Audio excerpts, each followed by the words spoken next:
Saludos queridos espectadores de mi canal. Soy Laura y tengo las noticias más interesantes para ustedes como siempre. Pónganse cómodos, será interesante. No olvidéis suscribiros al canal y empiezo. Se dice que los miembros de uno de los clanes familiares más influyentes de Estados Unidos, los Kennedy, rara vez morían de muerte propia. Se rumoreaba que el jefe del clan, Joseph Patrick Kennedy, era el responsable de ello. Tras licenciarse en Harvard, se convirtió en el presidente de banco más joven de Estados Unidos, a los 25 años. Cuando estalló la Primera Guerra Mundial, su suegro le proporcionó armadura y Joe evitó el servicio militar obligatorio. Tras la guerra, se convirtió en corredor de bolsa. Sus colegas no respetaban ni temían a Kennedy, pero reconocían, este tipo sabe hacer dinero. Joe lo hizo a la perfección. Le ayudó su agarre de bulldog, su astucia y su fenomenal intuición. Es gracias al don de la previsión a mediados de los años 20 del siglo pasado, Kennedy invirtió todo su dinero en el naciente entonces el negocio del cine. Enormes beneficios comenzó a traer y el comercio ilegal de alcohol durante la prohibición. A Joe no le importaba la moralidad si prometía beneficios. Con la ayuda de esta llave mágica, esperaba abrir la codiciada puerta primero en el Beau Monde de Boston, que no quería dejar entrar en su círculo irlandés católico, entonces, en la élite de los negocios, y más allá, y la parte superior del Olimpo político. La esposa de Joseph Patrick, Rose Elizabeth Fitzgerald, era la hija de un congresista. Era una mujer pedante, piadosa y creía que el sexo es necesario solo para la continuación de la especie. Joe no iba a hacerla cambiar de opinión, ya tenía suficientes amantes. La más brillante de ellas fue la estrella del cine mudo y esposa del marqués francés Gloria Swanson. Joe la colmó de joyas y, tras fundar su propia compañía cinematográfica, la convirtió en una superestrella. Cuando su esposa Rose se quedó embarazada por tercera vez, intentó abandonar a su infiel marido y regresó con sus padres, pero estos recordaron a su hija la santidad del vínculo matrimonial y la devolvieron. A partir de entonces, soportó a regañadientes las aventuras amorosas de su marido y se concentró en su misión principal, darle herederos. La admonición del padre a sus 9 hijos fue, no queremos perdedores entre nosotros. No debéis ser ni segundos ni terceros, sino solo primeros. Habiendo engendrado a su 9º hijo, Eduardo, decidió que misión cumplida. Sin embargo, a algunos de los niños les esperaba un triste destino. Todo empezó con la mayor de las hijas. Rosemary nació con retraso mental, y en la juventud a este defecto se sumaron arrebatos de ira y ataques epilépticos. Ninguno de sus hermanos sabía lo que le pasaba a Rosemary, y temían preguntar por qué Joe se enfadaba cuando alguien sacaba a relucir la salud de su hija. Su coeficiente intelectual era de entre 60 y 70, correspondiente a una edad mental de entre 8 y 12 años. Para entonces, el cabeza de familia se había convertido no solo en multimillonario, sino también en diplomático, embajador de Estados Unidos en el Reino Unido. Su ambición le empujaba a seguir adelante, pero la enfermedad de su hija se interpuso en su camino. Un día Rosemary le deshonró en el Palacio de Buckingham, donde estaba invitada con su hermana Kathleen para representar a la reina. Al hacer una reverencia, Rosemary tropezó, vaciló, y Joseph leyó en las caras de curiosidad de los demás, con la hija mayor del embajador no se está bien. Fue entonces cuando se dio cuenta, de la hija, inconveniente, debe deshacerse rápidamente. A su regreso a América, envió Rosemary a un convento, y luego accedió a una lobotomía. Poco estudiada operación no tuvo éxito, y una chica hermosa y sonriente se convirtió en un inválido. Rosemary solo tenía 23 años. Ahora su nivel de inteligencia era como el de un niño de 2 años. Kennedy padre tenía grandes esperanzas puestas en su primogénito, Joseph Patrick Kennedy Jr. Ya se había graduado en Harvard, pero se alistó como voluntario en el frente. A su regreso, Joe iba a presentarse a vicegobernador de Massachusetts. Durante la guerra, fue piloto de bombarderos. En 1944, volando en una misión de combate, fue asesinado. Kennedy padre estaba desconsolado. Cuando 4 años más tarde en un accidente de avión mató y 28 años de edad, hija de Kathleen, pronunció una frase profética, sobre la familia Kennedy es una maldición. Tras recuperarse de su pena, Joe no pensó en frenar su ambición, sino que trasladó a John la pesada responsabilidad de convertirse en el primer hombre del país. Aunque era muy consciente de lo frágil que era la salud del segundo hijo, que llevaba toda la vida sufriendo dolores de cabeza y en los senos nasales. Su nombre, John Fitzgerald Kennedy Jr. o Jack, como le llamaban sus familiares, se lo puso en honor al padre de su madre, John Francis Fitzgerald. Este fue 3 veces alcalde de Boston y estaba considerado uno de los políticos más elocuentes de Estados Unidos. En 1936, John ingresó en Harvard y se graduó con honores. Cuando estalló la guerra, John se preparó para luchar. Tras graduarse en la Escuela Naval de Oficiales, John se convirtió en comandante de torpederos. Pronto se encontró en el Pacífico, donde la lucha entre Estados Unidos y Japón estaba en pleno apogeo.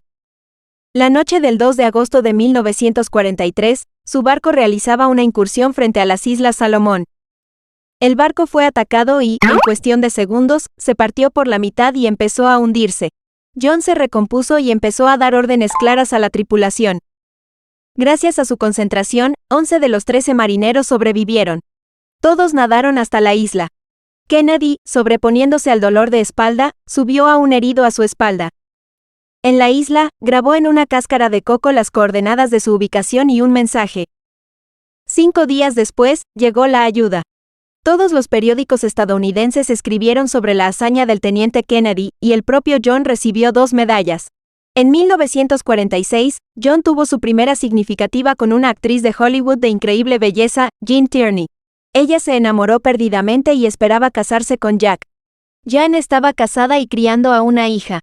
Rose Kennedy se alarmó no en broma. Un romance con una actriz divorciada podría destruir la carrera de su hijo.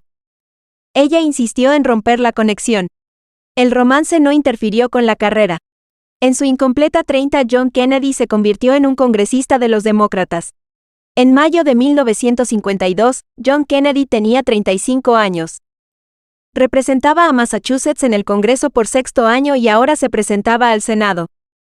Los reporteros de los periódicos le otorgaron el título del novio más codiciado de Estados Unidos y luego el de miembro más atractivo del Congreso.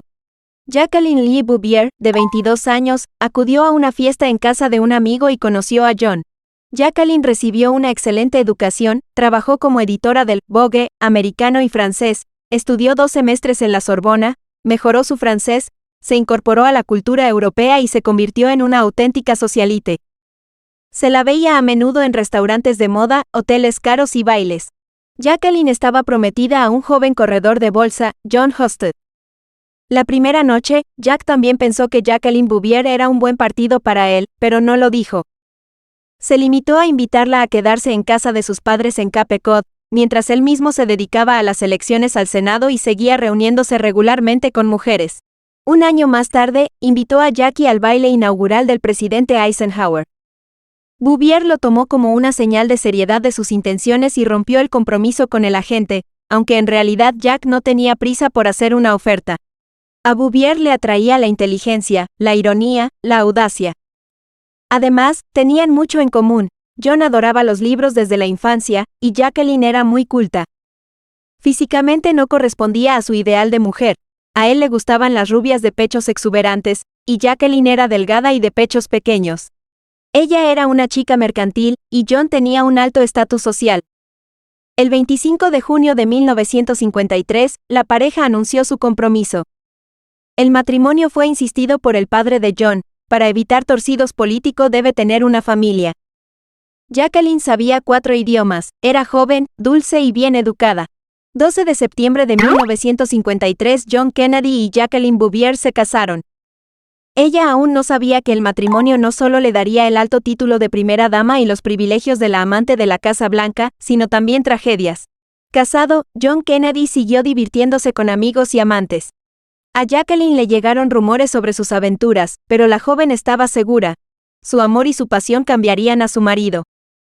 Su primer embarazo terminó sin éxito, hubo un aborto involuntario. Disfrutar de la vida no funcionaba.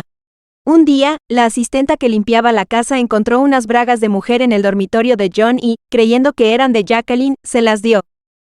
Jacqueline no hizo ningún berrinche, era mejor parecer insensible que histérica. Se los dio tranquilamente a John, diciéndole que no eran de su talla. Aquel verano estuvieron más cerca que nunca de divorciarse. Jacqueline se fue a Londres con su hermana. John, mientras tanto, estaba en Suecia disfrutando de la intimidad con Gunilla von Post, con quien había tenido un apasionado romance un mes antes de casarse con Jacqueline. Estaba dispuesto a dejar a Jackie y casarse con Gonila. Pero Kennedy padre intervino en la situación. Si quieres ser presidente, quítate la droga de la cabeza inmediatamente. ¿Has olvidado lo que nos pasó a Gloria Swanson y a mí? Jack no se atrevió a desobedecer a su padre y en septiembre asistió a una cena oficial con el Papa Pío XII, con Jacqueline a su lado. Fue gracias a su esposa que el senador Kennedy pudo mantener una conversación con los invitados. La impecable Jacqueline no solo apoyaba cualquier tema de conversación, sino que también hacía de traductora simultánea de diferentes idiomas para su marido. En esta mujer se sentía la raza y la inteligencia, y John, dándose cuenta de que solo ella podía hacer frente al papel de esposa del presidente, renunció a sus sueños. En Navidad, Jackie estaba embarazada de nuevo. Temiendo un aborto, hubiera preferido pasear por el parque, escuchar música y leer, pero en lugar de eso voló con Jack a Chicago, donde él se presentaba a la nominación presidencial demócrata. Sin embargo, las pasiones electorales habían agotado a la mujer embarazada de 7 meses. Necesitaba paz, y John estaba deseando irse de crucero por el Mediterráneo con sus amigos. Pedirle que se fuera de vacaciones con ella provocaría su ira, así que le dejó marchar. Sobre todo porque el bebé no nacería hasta septiembre. Pero en agosto la hemorragia se abrió y Jackie dio a luz a una niña muerta. Casi dejaron de aparecer juntos. Jackie volvió a pensar en el divorcio. Pero su suegro habló seriamente con ella y le rogó que salvara su matrimonio. Es más, le ofreció a Jackie $1 millón por salvar el matrimonio. Y ella se rindió, poniendo una condición: entonces que así sea.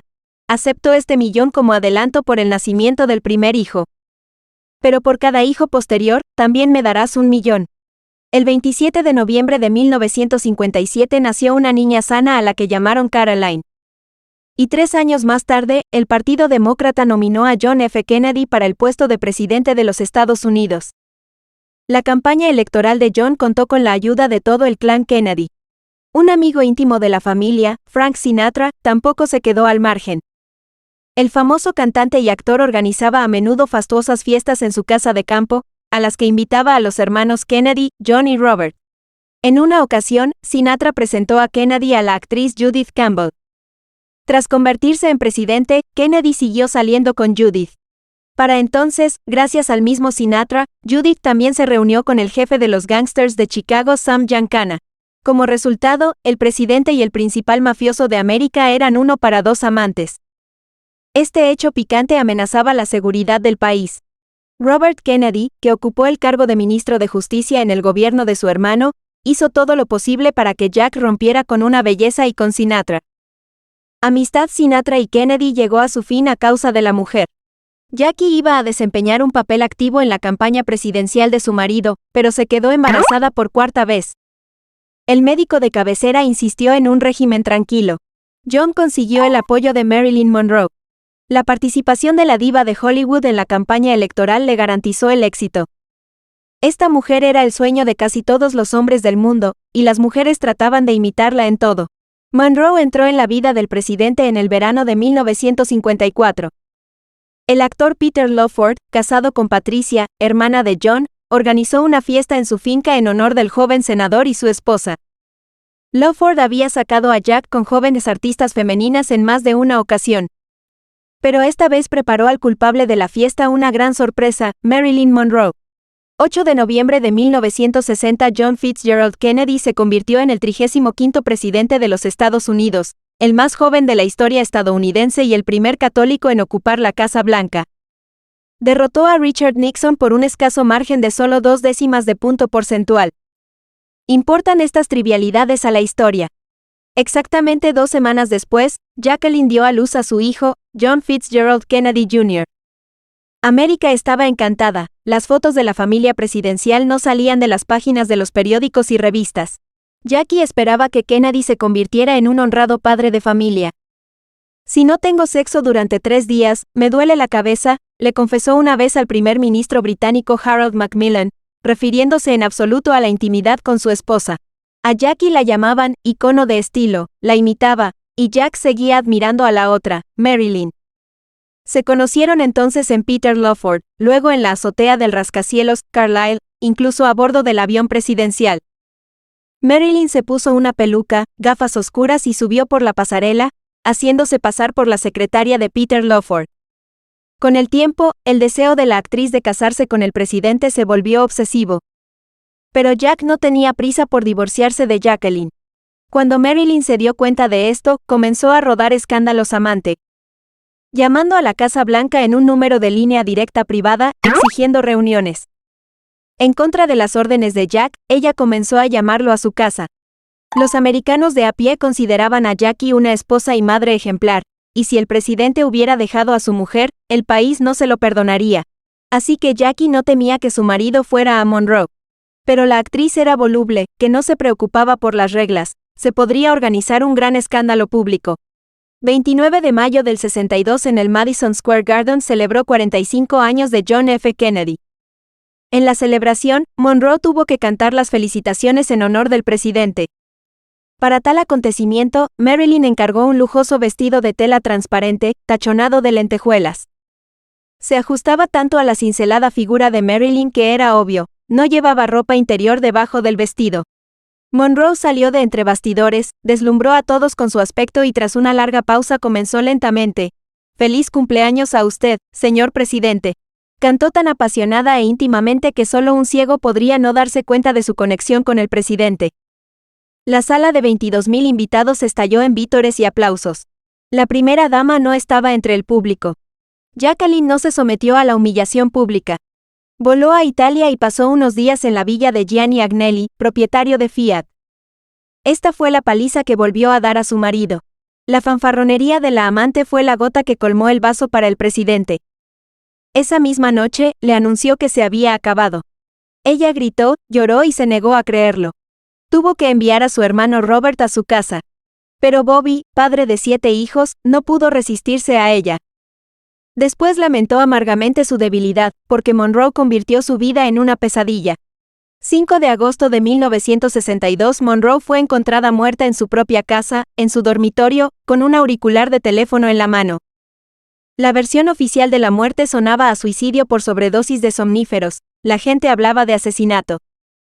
Tras la marcha de Marilyn, John empezó a apreciar más a su mujer. El 22 de noviembre de 1963, John Kennedy ya no estaba. Recibió un disparo mortal de un rifle de francotirador mientras hacía un viaje preelectoral en una limusina abierta con Jacqueline. El 5 de junio de 1968, Robert Kennedy fue herido mortalmente por un disparo en la sala del buffet del Hotel Ambassador, inmediatamente después de pronunciar un discurso sobre su victoria en las elecciones preliminares.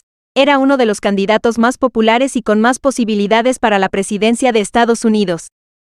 Murió al día siguiente.